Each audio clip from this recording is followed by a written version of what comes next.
अस्सलाम वालेकुम दोस्तों, कैसे हैं आप सब लोग। दोस्तों आज मैं आप लोगों की टेंशन दूर करने के लिए बहुत ही लाजवाब रेसिपी लेकर आई हूँ, क्योंकि तकरीबन हर घर का यही मसला होता है कि आज क्या पकाएं और दिमाग में कुछ भी नहीं आता कि ऐसा क्या हो जो कि बजट फ्रेंडली भी हो और सस्ता भी हो और खाने में मज़ेदार भी हो। तो आप लोगों की टेंशन दूर करने के लिए बहुत ही ज़बरदस्त लो बजट रेसिपी लेकर आई हूँ। आज मैं आप लोगों के लिए कबाब लेकर आई हूँ। अगर चिकन महंगा हो गया है तो क्या हुआ, आप महंगा चिकन छोड़ें और उससे भी अच्छा अपना सस्ता शानदार खाना तैयार करें, वो भी कम बजट में और कम पैसों में। इतना मज़ेदार सा ये आज का खाना बनेगा, तो रेसिपी को कंप्लीट देखिएगा। रेसिपी अगर पसंद आए तो प्लीज़ एक लाइक दीजिएगा। तो बिस्मिल्लाहिर्रहमानिर्रहीम, यहाँ पर देख सकते हैं मेरे पास आलू हैं और आलू को मैंने अच्छे से छीलने के बाद उसको छोटे छोटे टुकड़ों में काट लिया है इस तरह से, और इसको बहुत अच्छे से मैंने वॉश कर लिया है आलू को, क्योंकि अब आलू को हमें यहाँ पर बॉईल करना है। तो इसके लिए मैंने पहले से एक पतीले में पानी रख दिया है गर्म होने के लिए। तो देख सकते हैं आप यहाँ पर पानी में बबल्स आना स्टार्ट हो गए हैं, तो मैं इसके अंदर आलू शामिल कर देती हूँ। अच्छा, आलू मैंने यहाँ पर लिए हैं 750 ग्राम। आप अपने हिसाब से ले सकते हैं कि आपको कितने कबाब बनाने हैं, क्योंकि आज हम बना रहे हैं आलू के बेहतरीन से कबाब। तो उसके लिए यहाँ पर मैंने आलू लिए हैं और आलू मैंने पानी में बॉयल होने के लिए रख दिए हैं। इस तरह से छिलका उतारने के बाद ही आप बॉयल किया करें। और साथ में आधा चम्मच मैंने हल्दी का शामिल कर दिया। 7 से 8 मिनट के लिए मैंने इसको चूल्हे पर रखा है ताकि बहुत अच्छे से हमारे आलू डन हो जाएं। तो चलिए देख लेते हैं, 8 मिनट हो गए हैं इसको पकते हुए और मैं समझती हूँ यहाँ पर डन हो गए होंगे हमारे आलू। तो मैं आपको चेक करा दूँ, ये देख सकते हैं कितने ज़बरदस्त से आलू हमारे गल चुके हैं यहाँ पर। और मैंने इसमें कुछ भी अभी शामिल नहीं किया, सिर्फ मैंने इसके अंदर हल्दी शामिल की थी अच्छे कलर के लिए। तो चलिए अब इसको हम बाहर निकाल लेते हैं। ये बहुत ही ज़बरदस्त आप लोगों को मैं टिप्स दे रही हूँ, जब भी आप कबाब बनाएं या कोई और चीज़ बनाते हैं आपको आलू को बॉईल करना पड़ता है, तो आप आलू को पहले छीला करें इस तरह से, इसके क्यूब्स काट के फिर उसको बॉईल किया करें। यकीन करिए बहुत ज़बरदस्त किस्म की ये टिप्स है, आपके आलू कभी भी सौगी नहीं होंगे, ना ही मैसी होंगे, क्योंकि इसके अंदर स्टार्च रह जाता है। जब आप इसको छिलके के साथ बॉईल करते हैं तो स्टार्च इसके अंदर ही रह जाता है, जिसकी वजह से आलू मैसी हो जाते हैं। तो यहाँ पर मैंने सारे आलू देखिए निकाल लिए हैं बाहर। अब इसको मैं कम्प्लीटली ठंडा होने के लिए रख देती हूँ, फिर मैं बताऊँगी कि क्या करना है। तो चलिए यहाँ पर देखें बिल्कुल ठंडे हो चुके हैं कंप्लीट, और मैंने इसको एक बॉल में शिफ्ट कर दिया। अब मैं इसको बहुत अच्छे से मैश करूँगी मैशर की मदद से। आप इसको अच्छे से मैश कीजिएगा, इसके अंदर लम्स नहीं रहने चाहिए। और आप ये देखिए हल्दी डालने की वजह से कलर कितना खूबसूरत लग रहा है दिखने में। हल्दी डालने का मेरा मकसद यही था कि आलू हमारे बहुत ज़बरदस्त लगें, कलर इसका लुक वाइज अच्छा लगे दिखने में। तो आप भी हल्दी इसके अंदर ज़रूर डालिएगा। और देखिए बहुत अच्छे से इसको मैंने मैश कर लिए हैं आलू को, इसके अंदर गुठली वगैरह नहीं रहनी चाहिए। और यहाँ पर मैंने आलू अपने फैमिली के हिसाब से लिए हैं, जितने मुझे आज कबाब तैयार करने हैं आप अपने हिसाब से लीजिएगा। तो यहाँ पर 750 ग्राम आलू थे मेरे पास।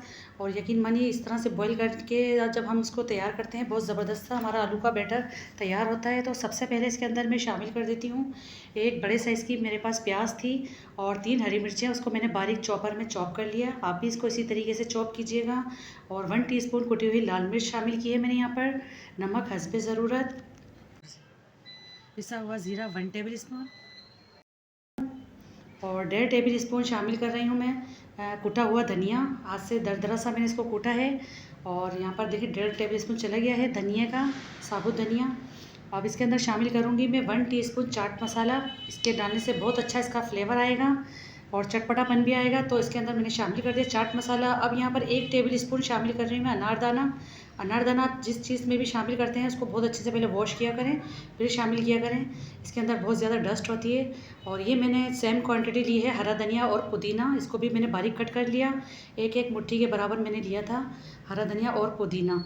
अब इसको अच्छी बाइंडिंग के लिए इसके अंदर शामिल कर रही हूँ चावल का आटा, तकरीबन 3 टेबल स्पून चावल का आटा जाएगा, जिसकी वजह से इसके अंदर बहुत अच्छी क्रिस्पी आएगी और बहुत अच्छे से खस्ता से हमारे कबाब बनकर तैयार होंगे। अगर आपके पास चावल का आटा नहीं है तो आप इसकी जगह कॉर्नफ्लोर भी डाल सकते हैं। तो चलिए अब सारी इंग्रेडिएंट्स इसके अंदर चले गए हैं, मैं इसको बहुत अच्छे से मिक्स कर लेती हूँ। सारी चीज़ों को बहुत अच्छे से हमें कंबाइन करना है। ये देखिए कितना ज़बरदस्त सा हमारा स्मूथ सा हमारा बैटर है। ये आलू का ज़रा सा भी मैसी नहीं है, ना ही हाथों पे चिपक रहा है और ना ही ये मैसी हो रहा है। ये देख सकते हैं आप, आपका बैटर ऐसा होना चाहिए। देखिए हाथों को बिल्कुल छोड़ दिया है इसने, बहुत अच्छी इसके अंदर एक बाइंडिंग आ गई है। चावल के आटे डालने से। और अगर आपको अनारदाने का फ्लेवर नहीं पसंद तो आप स्किप कर सकते हैं, लेकिन इसके अंदर डालने से ये होगा कि बहुत अच्छा इसका फ्लेवर आएगा, खट्टा मीठा इसका जायका आएगा इस कबाब के अंदर। आप इसको डालकर ज़रूर देखिएगा, आपको बेहद पसंद आएंगे। तो चलिए, अब हाथों को मैंने देखे कुछ भी नहीं लगाया, ना ही मैंने ऑयल से ग्रीस किया, ना ही पानी लगाया, ऐसे ही डायरेक्ट मैं इसको बना रही हूँ। और देखिए इतनी आसानी से ये हैंडल हो रहे हैं, बहुत अच्छे तरीके से ये बन जाएंगे। देखिए कितनी ईजी तरीके से ये कबाब मैंने बना लिया है। और आलू के आप जब भी कबाब बनाते हैं तो थोड़े से मोटे बनाया करें, तो वही मज़ा आता है इसको खाने में। तो देखें बिल्कुल इजी तरीके से मैं इसको कबाब बना रही हूँ, और बिल्कुल हमारा परफेक्ट हमारा ये बैटर है, बहुत ही स्मूथ सा हमारा ये बैटर है। ये देख सकते हैं, जो मैंने आपको आलू बॉयल करने की टिप्स दिया, आप इसको ज़रूर फॉलो कीजिएगा, आपके बेहद काम आएगी। तो यहाँ पर देखें सारे मैं आपको बनाकर दिखा देती हूँ। पहले ये देखिए कितने ढेर सारे मैंने ये कबाब बना के तैयार कर लिए हैं। और आप चाहें तो इस पॉइंट पे इसको फ्रीज़ भी कर सकते हैं, जब आपका मन करे आप इसको निकालें और इसको फ्राई करें, एंजॉय करें। तो चलिए अब इसको हम फ्राई कर लेते हैं। तो यहाँ पर मैंने फ्राई पैन में थोड़ा सा ऑयल ले लिया है पहले, क्योंकि ऑयल भी हम इसमें बहुत ज़्यादा यूज़ नहीं करेंगे, बहुत ही कम ऑयल के अंदर ये फ्राई हो जाते हैं, क्योंकि हम इसको शैलो फ्राई करेंगे। और जैसे ही ऑयल गर्म हो गया तो मैं इसके अंदर ही कबाब डालती जाऊंगी। ये देख सकते हैं आपने देखा ना, तो मैंने इसके अंदर मैदा शामिल किया, ना ही अंडा और ना ही बेसन, ना ब्रेड क्रम्स लगाए। सिंपल मैंने इसको डायरेक्ट ऐसे ही मैं इसको फ्राई करूँगी। और यकीन मानिए इतना बेहतरीन सा इसका कलर आएगा बिना अंडे के भी, कि मैं आपको लोगों को क्या बताऊँ। आप इसको ज़रूर बनाइएगा, अपनी फैमिली का दिल जीतिएगा। तो जैसे ही इसके नीचे से गोल्डन सा कलर आना स्टार्ट हो जाए तो आप इसकी साइडें तब्दील कर दें, और अलटते पलटते खूबसूरत सा जब गोल्डन कलर इसका आ जाए तो इसको फिर बाहर निकाल लेंगे हम। देखिए यहाँ पर अंडा लगाने की मुझे बिल्कुल भी ज़रूरत नहीं पड़ी, ना ही यहाँ पर बिखरने का डर है और ना ही चिपकने का। देखें कितनी आसानी के साथ ये बन रहे हैं, और यकीन मानिए इतने बजट फ्रेंडली मैंने आप लोगों को ये रेसिपी दी है, क्योंकि आलू हर घर में मौजूद होते हैं, और जो इसके अंदर मैंने इंग्रेडिएंट्स इस्तेमाल किए हैं वो भी आपके अपने किचन में हर टाइम मौजूद होते हैं। आपको कुछ भी बाज़ार से मंगवाने की ज़रूरत नहीं होगी।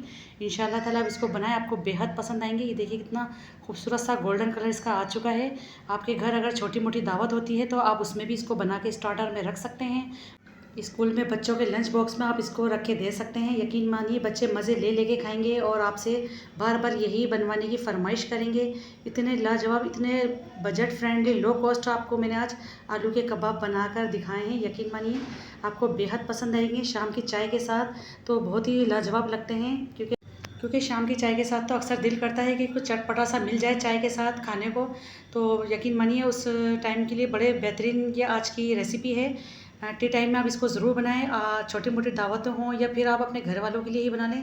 देखिए कितना खूबसूरत सा और इतना परफेक्ट सा इसका कलर आया है, और बिना अंडे के ही मैंने आपको इसको फ्राई कर दिखाए हैं। आपकी मर्ज़ी, आप इसको अंडा लगा के फ्राई करें या एज इट इज़ जैसे ही खा लें, दोनों सूरतों में मज़ा देते हैं।